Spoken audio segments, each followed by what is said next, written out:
Snow clung to my breath as I hid behind the fallen tree, every muscle in my body trembling. Somewhere behind me, deep in the woods of Dayton, Ohio, men were sweeping through the darkness with flashlights, calling out commands. I could hear the crunch of their boots on frozen leaves, sharp and steady, too close for comfort.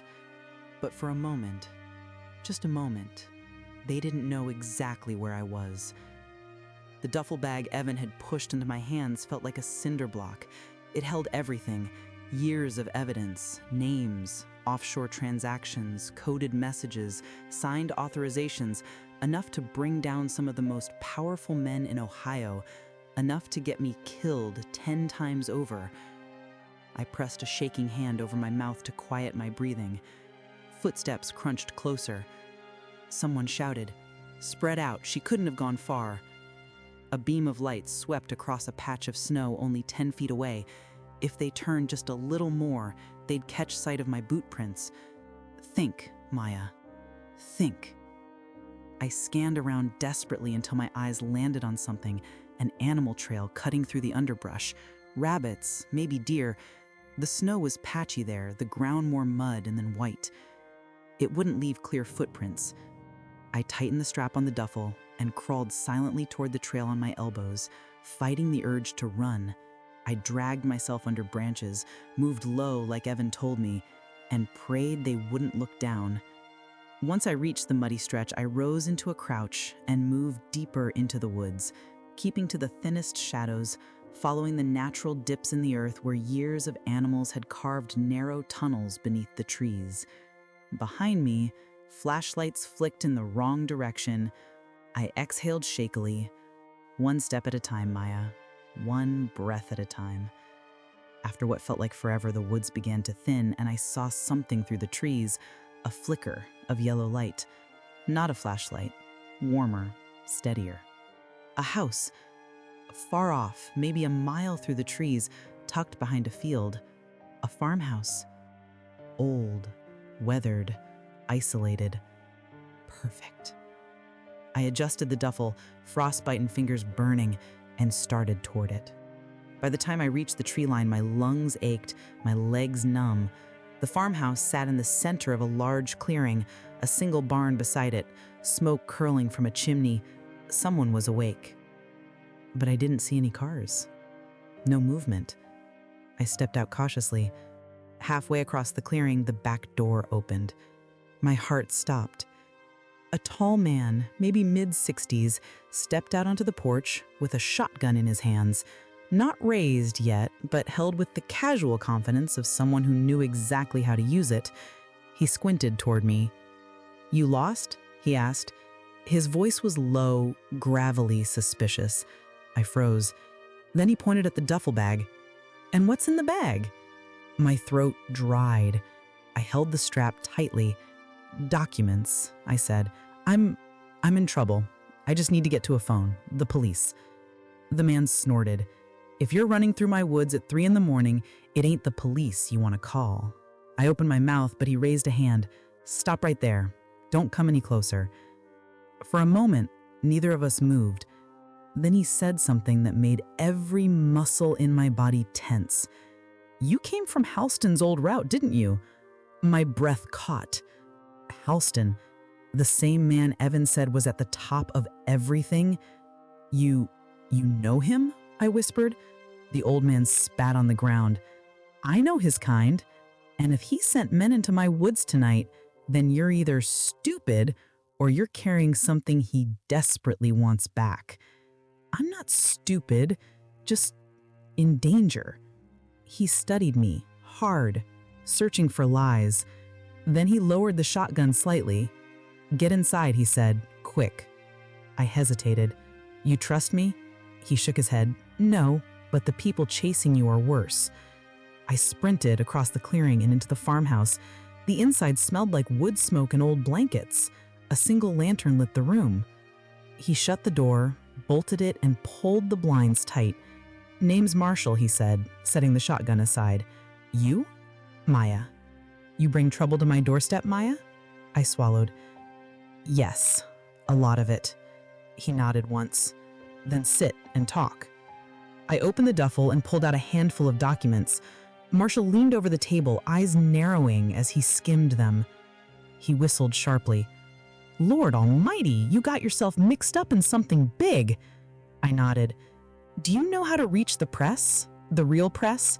Someone who can expose this?" Marshall's eyebrows lifted. "Woman, I used to be the real press." I blinked. "What?" He pointed to a wall where old plaques and faded photos hung, press badges, awards. He wasn't lying. Marshall Kane, investigative reporter. Dayton Daily News, Cincinnati Enquirer, retired 2012. No wonder his house was so isolated. No wonder he recognized Houston's name. He said quietly, "He picked the right house, or the wrong one, depends how you want to look at it." A vehicle engine rumbled faintly in the distance, not close, but not far. Marshall froze. "They found the clearing," he whispered. My heart jumped into my throat. "What do we do?" He snatched up the documents, shoved them into a metal lockbox, and kicked open a hidden hatch in the floor beside the stove. "Storm closet," he said, "runs deep under the house. They won't find it." He motioned for me to crawl down the steps. "Hurry!" As I descended into the darkness, a powerful spotlight washed across the farmhouse windows. Men shouting, engines revving, dogs barking. They weren't searching anymore. They were here. Marshall slammed hatch behind us and whispered, "From this moment on, Maya," I held my breath, "you do exactly as I say if you want to live long enough to see Houston fall." Above us, the front door exploded open. They had arrived. The storm cellar was cold, so cold it felt like the concrete itself was breathing frost. I crouched low on the wooden steps, clutching the metal whack box Marshall handed me, listening to the chaos erupting above us. The front door slammed open so hard the hinges screeched. Heavy boots thundered into the house. Marshall eased down the steps behind me, closing the hatch gently, silently. Before he shut it completely, he whispered in my ear, "Stay quiet. Don't move. They don't know about this cellar." Then the hatch sealed with a soft click, plunging us into darkness. We crouched in silence, barely breathing. Above us, voices echoed through the farmhouse. "She's here! Spread out! Check the back rooms! Lights on! Search everything!" I pressed a shaking hand over my mouth and slid deeper into the cellar, crouching behind old storage crates. Marshall followed, moving with the quiet precision of someone who had done this before. The cellar wasn't big, just enough room to stand hunched. A few wooden shelves, rusted canned goods, dusty boxes, and the smell of old dirt and stone. But it was hidden perfectly. A hatch disguised under a stove, in the least suspicious corner of the house. A safe place. For now. Through the floorboards, we could hear everything. Boots stomping, furniture knocked over, drawers ripped open, cursing, commanding.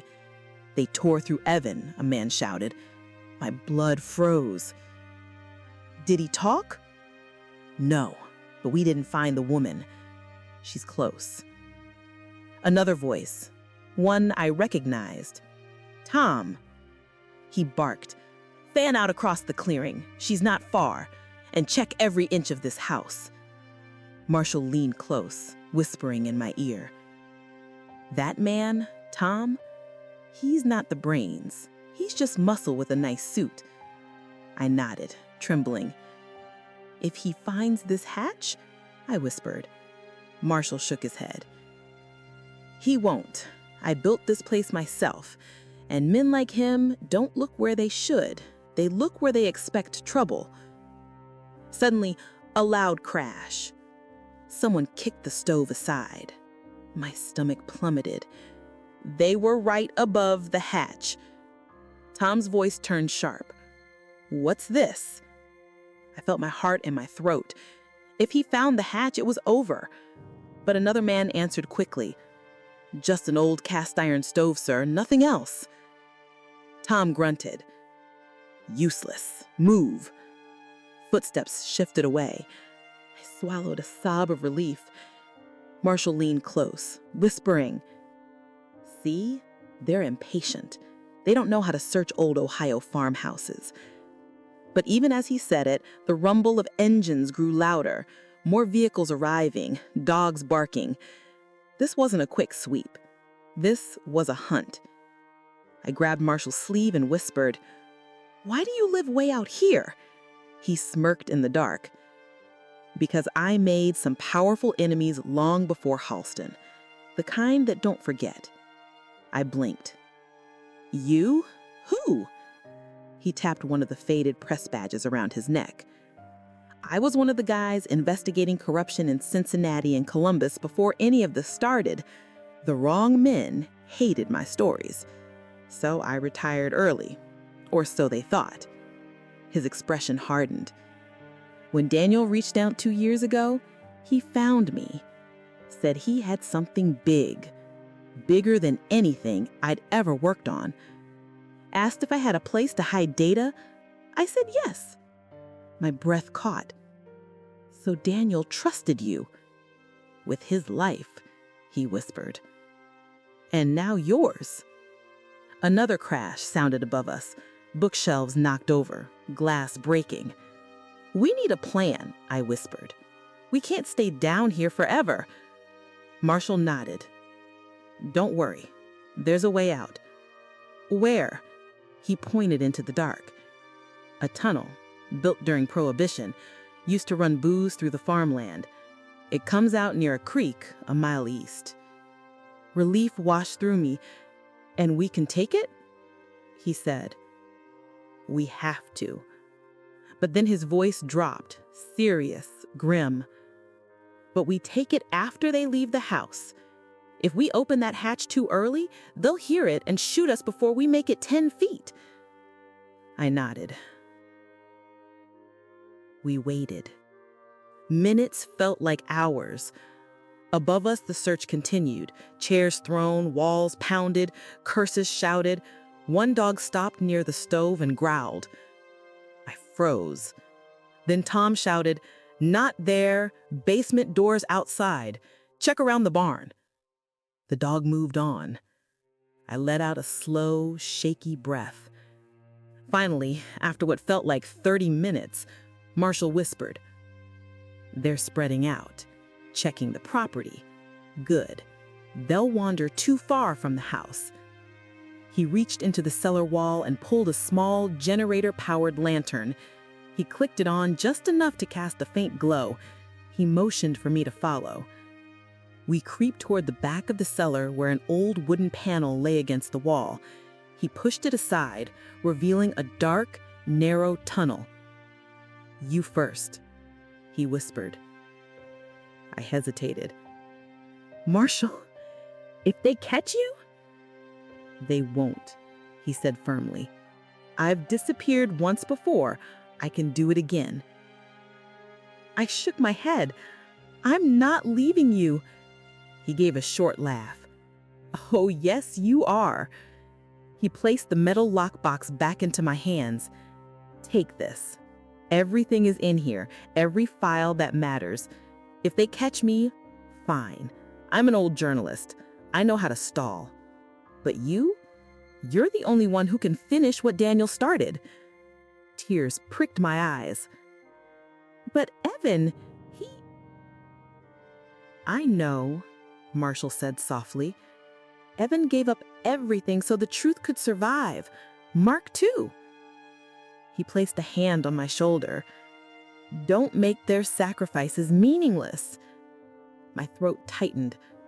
Outside, a voice shouted, "Footprints! Going toward the creek!" Marshall's eyes narrowed. "That's our cue. Move!" I crawled into the tunnel, the walls cold and narrow around me. Marshall whispered one last thing before he sealed the panel behind me. "Run, Maya, and don't look back." Then darkness swallowed me. The tunnel stretched ahead, unknowable, cold, silent. But I kept going, because I wasn't just running anymore. I was carrying the last hope of exposing one of the biggest crimes Ohio had ever seen, and I wasn't going to let them win. Not now, not ever. The tunnel felt endless. A narrow throat of earth, cold and damp, swallowing every sound except the rasp of my own breathing. My palms scraped against rough soil as I crawled, the metal lockbox bumping against my hip with every move. I kept telling myself the same thing Marshall whispered before sealing the panel. Run, Maya, and don't look back. But my mind did look back. To Evan being dragged into the darkness, to Mark collapsing on the concrete, to Daniel's trembling voice on the phone, to every moment that had led me here, crawling through a century-old tunnel beneath some forgotten Ohio farmland. The walls felt tighter the deeper I went, like the earth itself was trying to squeeze me out. I stopped for a second, chest heaving, letting my eyes adjust to the faint glow of the emergency light Marshall shoved into the tunnel years ago. It barely cut through the blackness, but it was enough. Just enough. I kept crawling. After what felt like 20 minutes, the tunnel widened slightly. I could crouch now instead of dragging myself on elbows. The cold air smelled fresher too, like running water. The creek. Marshall was right. I was close. A soft rumble vibrated through the tunnel walls. Engines. Dogs barking faintly. Voices yelling somewhere far above ground. They were everywhere tonight, searching every field, barn, and mile of woods. And I knew one thing. They wouldn't stop. Not until they had me. I pushed forward, determined, gripping the lockbox tighter. If Halston wanted it this badly, then it was even more important than Evan said. The whole network, millions stolen, laundered, funneled to Ravenwood, depended on people like me, silent. Not anymore. The tunnel floor sloped upward.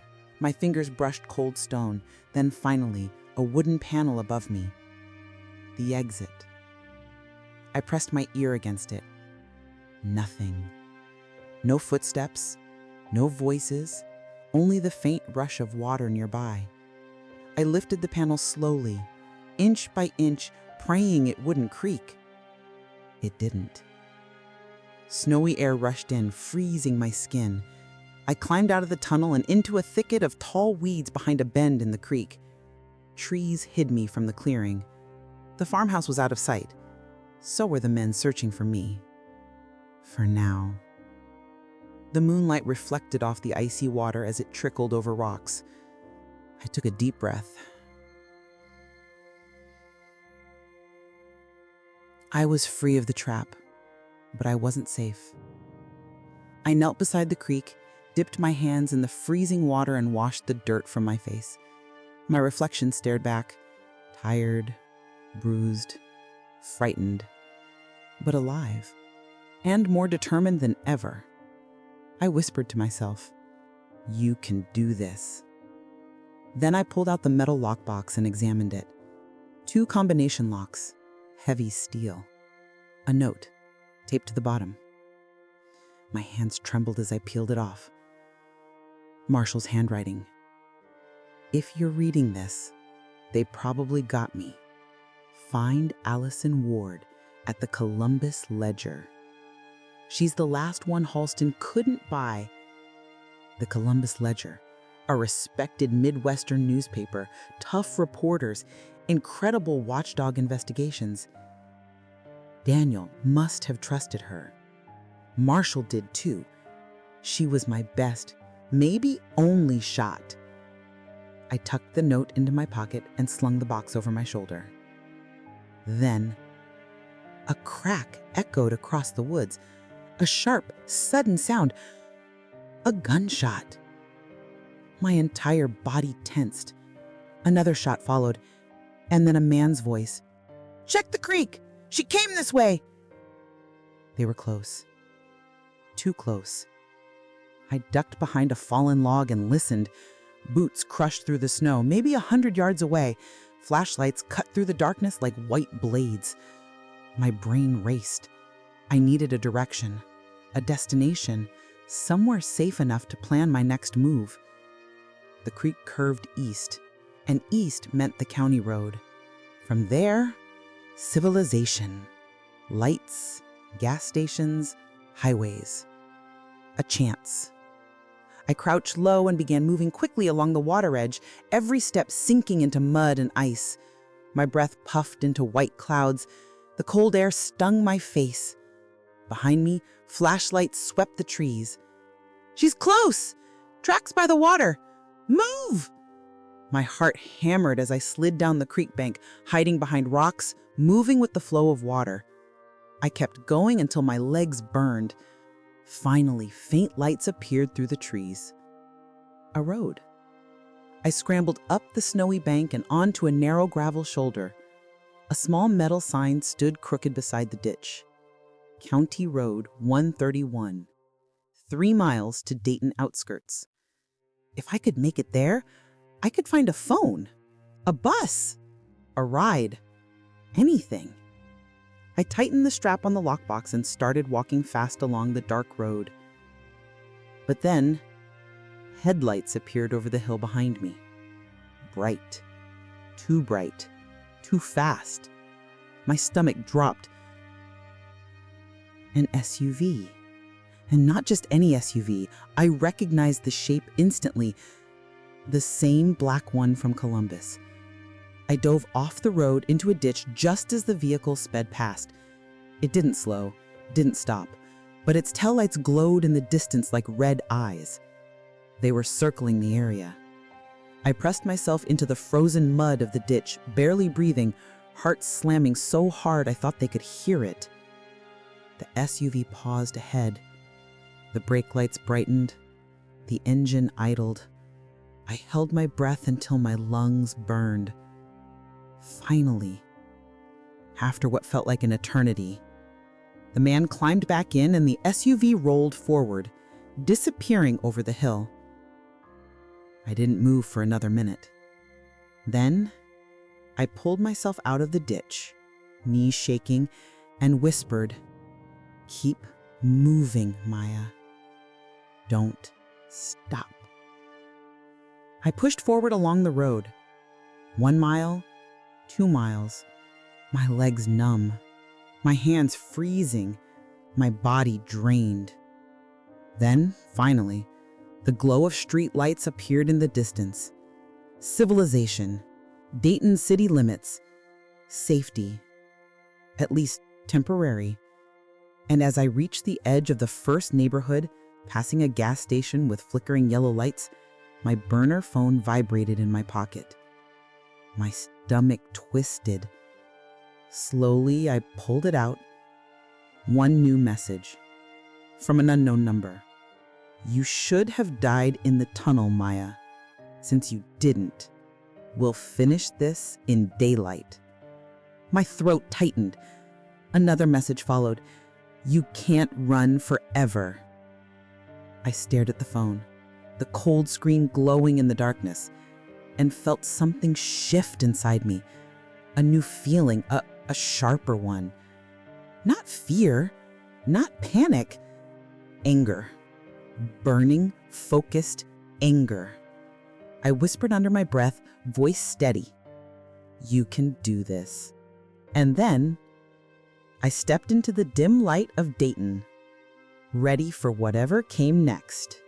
Streetlights flickered above me as I stepped deeper into the outskirts of Dayton, Ohio, the metal lockbox thumping against my thigh with every step. My clothes were soaked from the creek, my hands numb, my legs burning. But for the first time since this nightmare started, I wasn't running blindly. I wasn't hiding. I had a destination. The Columbus Ledger. Specifically, Allison Ward, the investigative journalist Houston couldn't buy. I kept replaying Marshall's note in my head. Find Allison Ward. She's the last one he couldn't silence. I walked past a row of Dirk houses, Christmas lights still hanging from the roofs even though it was late January. Everything looked peaceful, normal. It felt wrong. My peace shattered when a car turned onto the street behind me. Not an SUV, not a black sedan, just a rusty Chevrolet, headlights dim and uneven. My heart slowed its panic, but not my pace. I found a 24-hour gas station up ahead, the kind with neon signs flickering and a tired cashier behind bulletproof glass. I stepped inside, the bell over the door jingling weakly. The warmth hit me like a wave. The cashier, a woman in her 20s with a nose ring, eyed me suspiciously. "You okay?" she asked. I nodded quickly. Yeah, just cold." "You look like you've been through it," she muttered. If only she knew. I stepped toward the back corner near the restroom and pulled out the burner phone, the same one the killers kept texting. One new message. "Tick-tock, Maya." I felt my jaw tighten. Not this time. I smashed the phone on the concrete floor, once, twice, 3 times, until the screen cracked completely. It slid under a shelf. Fine. Let them trace garbage.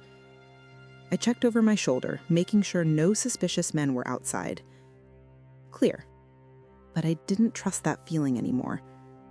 I walked to the counter, pulling out a few crumpled bills. "Do you have bus schedules?" I asked. The cashier nodded, pointing to a small rack by the door. Local transit only. Good enough. The bus could get me out of Dayton and into Columbus, maybe even close to the ledger office. I grabbed a paper schedule and stepped back outside into the crisp, freezing air. Just as the next bus pulled up. Perfect timing. I climbed on and took a seat near the back, clutching the lockbox tight. The bus was nearly empty, except for an older woman knitting and a teenager asleep with headphones on. As the bus rolled out of the gas station lot, a weight lifted off my chest. I was moving toward the truth, toward justice. I pressed my forehead against the cold window, watching Dayton slip past. Quiet neighborhoods, empty playgrounds, churches with glowing signs. Every mile between me and the farm felt like gaining oxygen. The bus rumbled onto the freeway entrance ramp toward Columbus. Then, my breath caught. A pair of headlights appeared in the distance, not approaching the bus, not speeding, just merging onto the freeway behind us. A black SUV. No. I tried to steady my breathing. Maybe it wasn't them. Maybe it was just someone driving late at night. But the SUV didn't pass us, didn't fall back, just stayed behind the bus like a shadow. I swallowed hard. My fingers tightened around the lockbox. At the next stoplight, the bus slowed. The SUV slowed too. A cold shiver crawled down my spine. They found me. Again. I looked at the emergency exit window beside me. If I smashed it, I could jump. But at 50 miles per hour, I'd break every bone in my body. No, think, Maya, think. I stood up and walked slowly to the bus driver. "Excuse me," I whispered. He glanced at me through the mirror. "Yeah?" "I mean, someone's following me." He blinked, then frowned. "Who?" I pointed. "That black SUV behind us." He checked the mirror, eyes narrowing. "Is that your boyfriend?" he joked. "No," I whispered hoarsely. "They're trying to kill me." His smile faded instantly. He turned the wheel sharply at the next intersection, veering off the route. Passengers jolted. "What are you doing?" I whispered. He lowered his voice. "We're testing something." We wheeled down a dark side street with no lights. The SUV followed. My heart dropped. The driver muttered, "Jesus," and grabbed his radio. "This is Route 17. I've got a suspicious vehicle tailing my bus."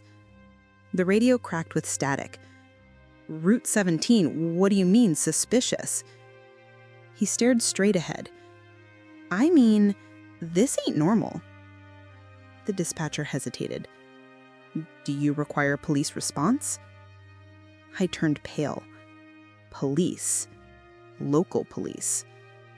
Could I trust them? If Houston had influence everywhere, then maybe not. My voice trembled.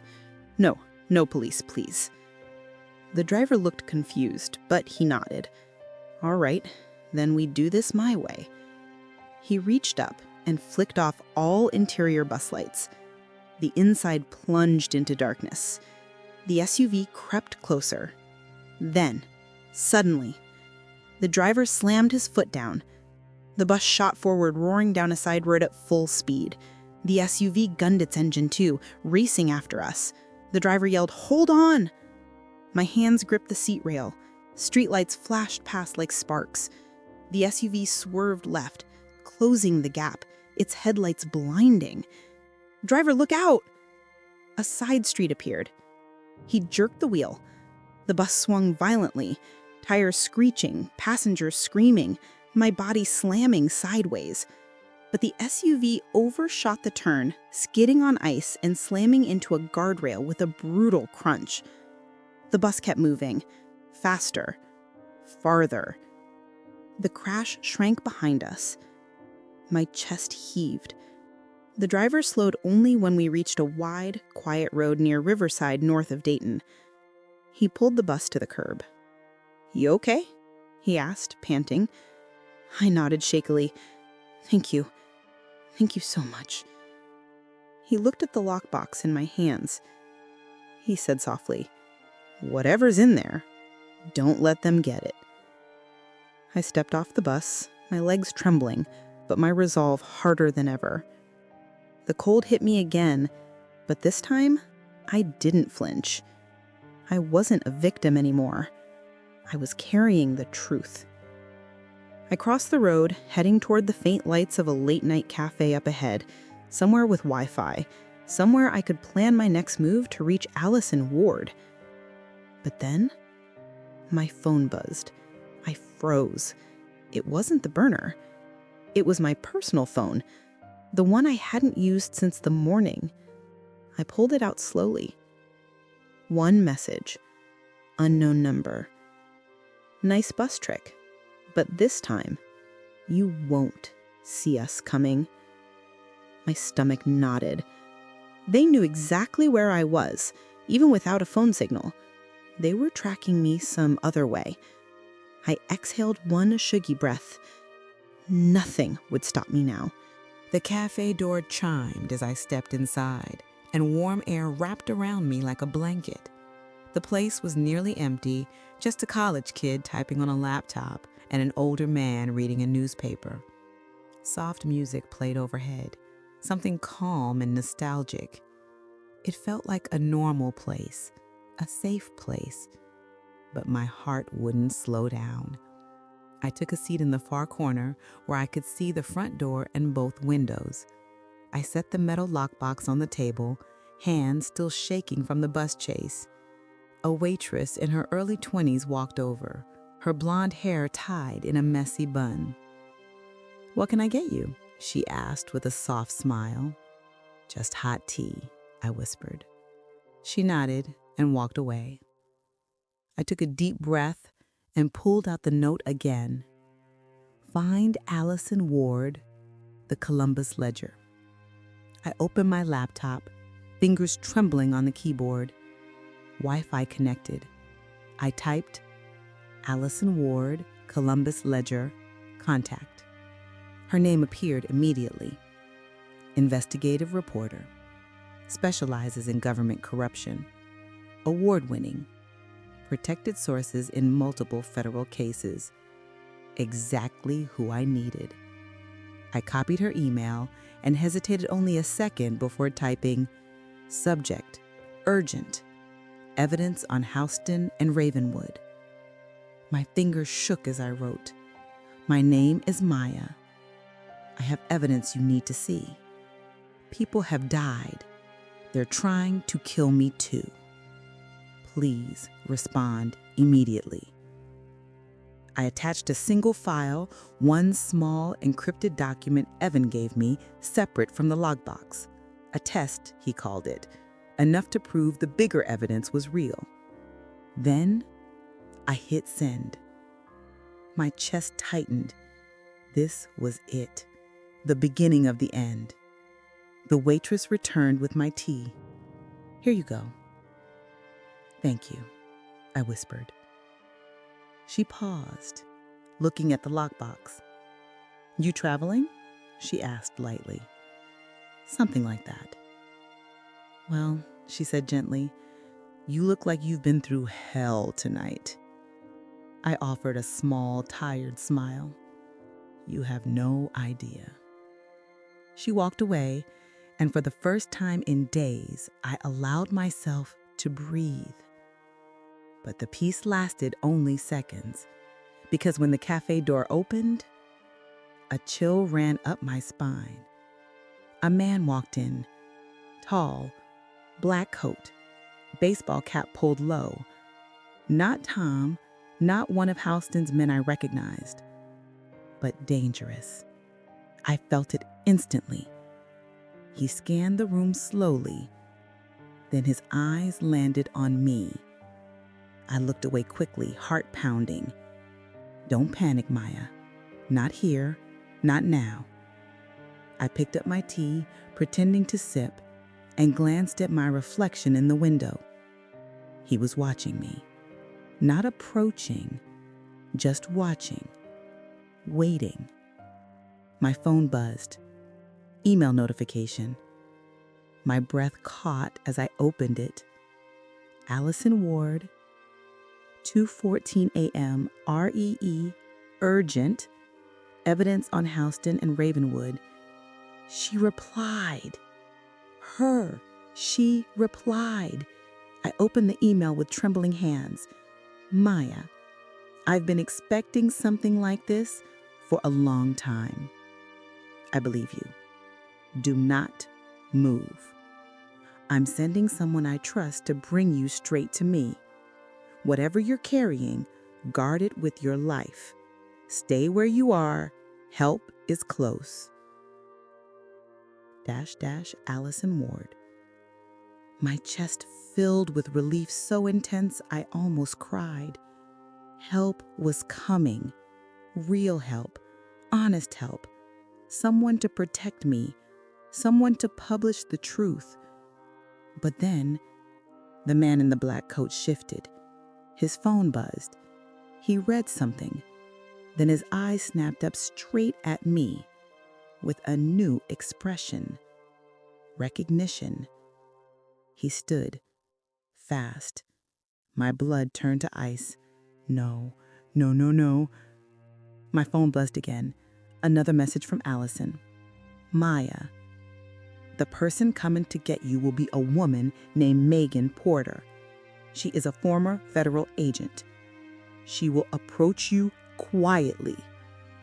Do not speak to anyone else." My eyes widened. The man walking toward me was not Megan Porter. He was not help. He was not Allison's. He was theirs. He reached into his coat. I jumped to my feet, knocking over my tea. "Hey, ma'am," the cashier called out, but I didn't answer. The man stepped faster, hand inside his coat, eyes locked on me. He wasn't here to talk. He was here to finish me. I grabbed the lockbox and sprinted toward the back exit near the restroom. "Hey," he shouted.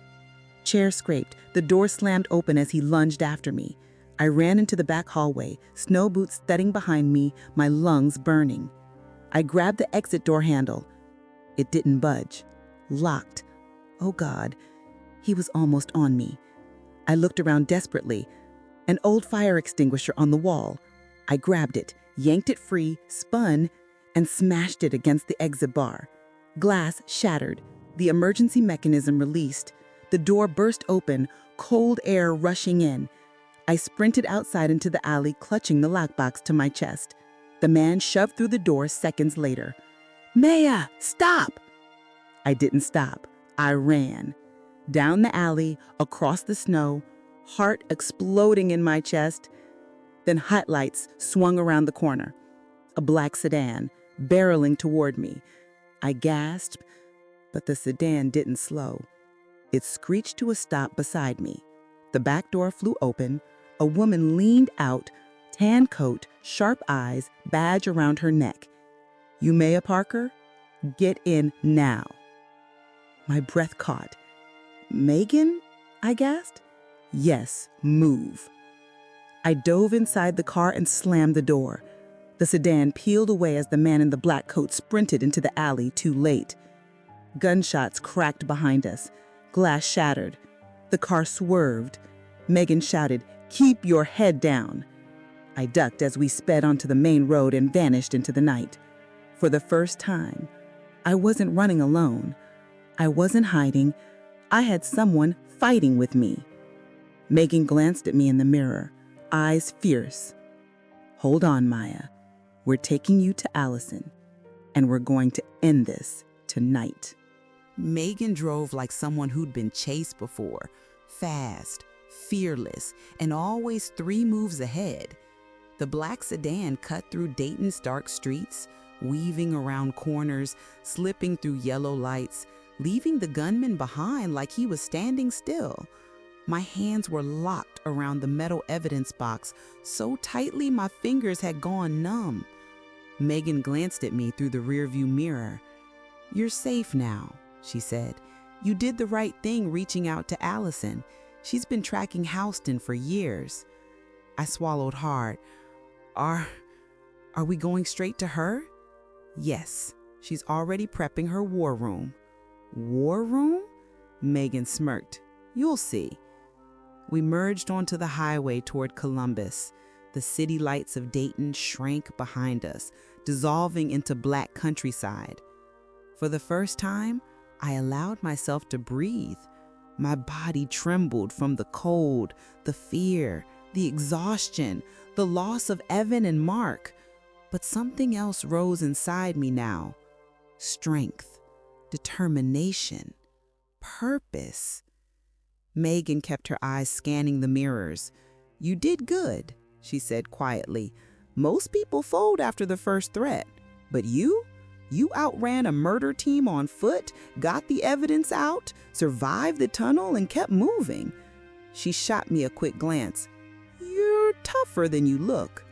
I didn't feel tough. I felt like a broken version of myself. But hearing it mattered. "I didn't have a choice," I whispered. "You always have a choice," Megan replied. "You chose the truth." She said it with a weight that made me wonder what she had lived through. The road stretched on for miles, dark, empty.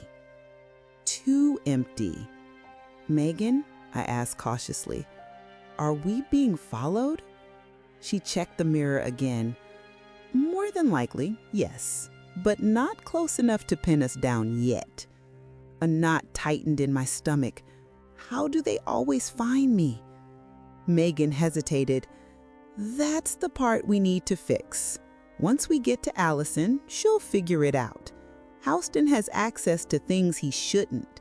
Databases, cameras, license plate scanners, even some law enforcement contacts." I froze. "Law enforcement?" Megan nodded. "Houston's money runs deep, and people who work for him, they don't quit. They don't testify. They disappear or get paid off." I held the lockbox tighter. "And Allison? She's not scared of him?" Megan smiled, a sharp, knowing smile. "Allison Ward doesn't fear anybody." We drove another 20 minutes before Megan suddenly said, "Hold on." She slowed the car. Up ahead, a highway exit, deserted, a single street light flickering. She turned off onto the ramp. "Why are we stopping?" I whispered. Megan didn't answer right away. She reached into the console and pulled out a small device that looked like a radio scanner fused with a calculator. "Because I need to run a sweep?" She parked under the flickering streetlight, killed the headlights, and handed me the device. "Hold this pointed at yourself." "What is it?" "A tracker detector." Ice spilled into my veins. "You think they put a tracker on me?" Megan nodded. "Something's been giving away your location. Burner phone or not, they're too fast." She pressed a button. The device lit up blue. Anything metal you've been carrying could be tagged. Jewelry, keychains, clothing seams. I gasped. The lockbox? Possible, she said, but unlikely. They didn't know you'd have it. Megan pulled out a small pen light and started running it along my jacket, checking stitches, pockets, the hem. Nothing. She checked my jeans. Nothing. She checked my shoes. The device beeped. My blood ran cold. She froze. Take off your left shoe. Slowly. My hand shook as I untied it and pulled it off. Megan flipped it over and pressed the scanner against the sole. The device lit up red. A tracker. Hidden inside the sole of my shoe. I felt sick. How? They tagged you at the rooftop, Megan said quietly. Probably brushed against you or pretended to grab your arm while chasing you. You wouldn't have felt a thing. I wanted to scream or cry or tear the shoe apart. Megan gently pried open the sole with a pocket knife. Inside, a tiny black chip the size of a grain of rice. She held it between her fingers. This is military grade, she said, not something a regular criminal group would have. She crushed it under her boot. Then she threw the shoe into an empty ditch. We keep moving, she said, but now without the eyes on us. I nodded, trembling. She started the car again, pulling away from the exit. As the highway lights flicked past, she said quietly, "Whatever Houston's into, it's bigger than we thought." I exhaled slowly. Bigger than Ravenwood? Way bigger, she said. Ravenwood's just one head of the beast. I held the lockbox close. And this, I whispered, is it enough to stop him? She hesitated just for a moment. Yes, she said, because this is the first time someone got out with proof, real proof, not rumors, not testimony, documents. We were silent for a minute. Then she added, "And you're the first witness to survive this long." That hit me like a punch. Witness. Survive. We drove into Columbus just before dawn, city lights glowing orange against the sky. Megan pulled into a gated parking lot behind a tall, old brick building, the headquarters of the Columbus Ledger. She typed a code. The gate opened. "This is it," she said quietly. "Once you step inside, you're under our protection. Houston can't touch you here." I swallowed hard and stepped out of the car, my legs shaky but carrying me forward. Megan walked beside me toward a rear entrance with reinforced doors. She knocked twice. The door opened, and a woman in her mid-40s stood there. Sharp suit, sharper eyes, every inch of her radiating confidence. Allison Ward. She extended her hand to me. "Maya Parker," she said softly, "I've been waiting for you." My breath hitched. I placed the lockbox in her hands. "This," I whispered, "is everything." Allison's eyes burned with purpose as she held it. "Then tonight, we make sure the whole world sees it." And for the first time, I believed her. For the first time, I felt hope. The inside of the Columbus Ledger didn't look like a normal newsroom, not at this hour, not during a story like this. The lights were dim except for a few desk lamps. Whiteboards were covered in diagrams, timelines, names, arrows. Boxes of documents lined the floor, coffee cups everywhere. It felt more like a command center than a newsroom, and the energy buzzed with urgency and purpose. Allison Ward walked briskly through the room, motioning for me to follow. "Megan, secure the entrance," she ordered without looking back. "On it," Megan replied. heading toward the steel door. Allison led me to a glass-walled conference room. Inside were 3 people, a tech analyst, a legal advisor, and a senior editor. All of them looked exhausted but alert. Allison set the metal lockbox on the table. "This is what we've been waiting for," she said. I sat down slowly, the weight of everything crashing over me. Evan's sacrifice, Mark's death, Daniel's warnings, the chase across Ohio, the tunnel, the bus, the trackers. All of it led here. A tech analyst named Victor opened the lockbox with careful precision. When he lifted the lid, his eyes widened. "Jesus," he whispered. "This is huge." Dozens of flash drives, printed spreadsheets, bank transfers, corporate records, internal emails, offshore account receipts, encrypted codes. Victor looked at me. "These files, they're not copies. They're originals." I nodded, voice trembling. "Daniel risked everything to get them." Allison stepped closer. "Maya, before we begin, I need you to tell me everything, every detail, every threat, every death." I closed my eyes, steadying myself. Then I told them. I told them how Daniel uncovered the laundering network through Ravenwood's investment division, how Helston orchestrated the funneling of illegal funds through shell companies in Europe and Asia, how the money looped back into political campaigns, real estate deals, and fraudulent consulting contracts. I told them about the night Daniel called me terrified, about his disappearance, about the threats from unknown numbers, about Lena's last words, about Mark's final stand, about Evan dragged into darkness. I told them everything. When I finished, silence filled the room. Heavy, electric silence. Allison leaned forward. "Maya, this is the biggest financial corruption case in Ohio's history." She glanced at Victor. "Begin the verification, immediately." Victor plugged in the first flash drive. Lines of data filled the screen. Money trails, signatures, fake invoices, encrypted emails. Then, one file popped up that made Victor freeze. This is a direct link," he whispered. "What kind of link?" Allison asked. Victor zoomed in.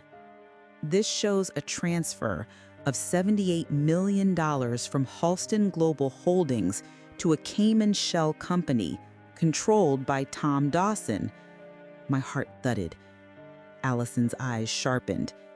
"And that connects directly to the federal pension fund he was supposed to protect." Victor nodded gravely. "This is the smoking gun." I felt my pulse in my throat. They had it, the final proof. Allison turned to a senior editor. "Call the federal prosecutor we trust, not the compromised ones. Tell her it's happening tonight." Then she looked at me. "Maya, before we publish..." The lights flickered. We all looked up.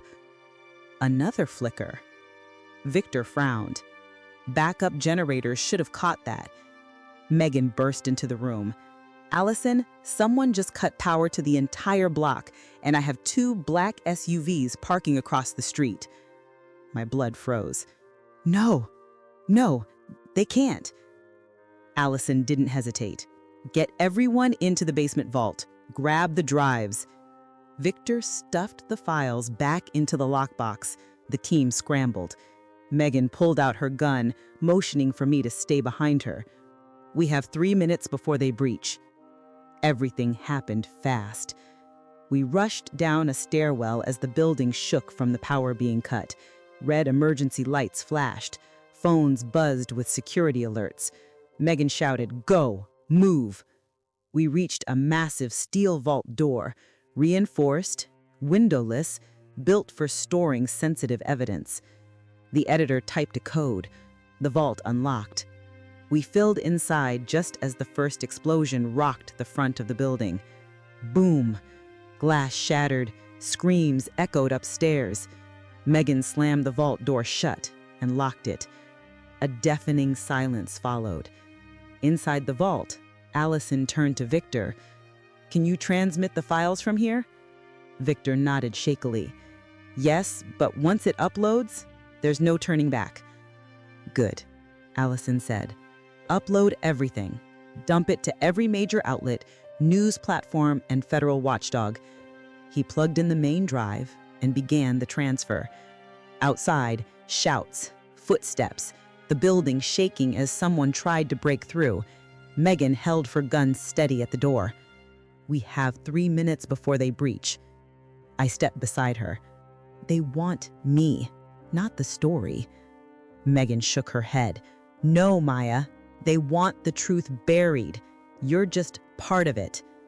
The upload bar reached 40%, then 60%. Outside, someone yelled, "Open the door, now!" Megan tightened her stance. Over my dead body. The upload hit 90%. Then, the entire building shook with another explosion. Dust fell from the ceiling. Victor shouted, "We're losing power! Come on, come on!" Allison grabbed my hand. "Stay with me, Maya. Almost there." The upload hit 99%. The vault door buckled. Metal groaned. Bolts strained. Then, "Upload complete." Victor hit enter. The files transmitted to every secure channel, news outlet, and watchdog agency. Allison exhaled sharply. "It's done." Outside, the vault door was hit again. A dent formed. Tom's voice roared from the other side of the vault. "You open this door or everyone in that room dies." My body turned to ice. He wasn't bluffing. Allison squeezed my shoulder. "Don't move." The door slammed again, a crack forming near the hinge. Megan steadied her aim. And then, sirens. Dozens of sirens, cars screeching, helicopters overhead, voices shouting through megaphones. Megan's eyes widened. "They're here. The feds are here." Tom screamed in rage from the other side of the vault. "You think this stops him? Houston will walk. You hear me? He will walk." But for the first time, Tom looked afraid, truly afraid, because he knew everything was over. Everything. 2 agents approached us. "Maya Parker?" "Yes," I whispered. "You're safe now." I broke down, not in fear, but in relief. The evidence was out, the truth exposed, the laundering network destroyed. Helston under federal investigation. Tom arrested. Corrupt agents suspended. Marshall's notes verified. Evan and Mark vindicated. Justice was real. Allison stood beside me. "You did it," she said quietly. I shook my head. "No, we did." Megan agreed in agreement. "You survived more than anyone should, and you brought the truth all the way to the finish line." The federal agent added, "Your story will help bring down one of the largest corruption rings in state history." I wiped my tears. Good, because it meant Daniel's sacrifice mattered. Mark's last moments mattered. Evan's bravery mattered. And all the people Helston hurt finally had a voice.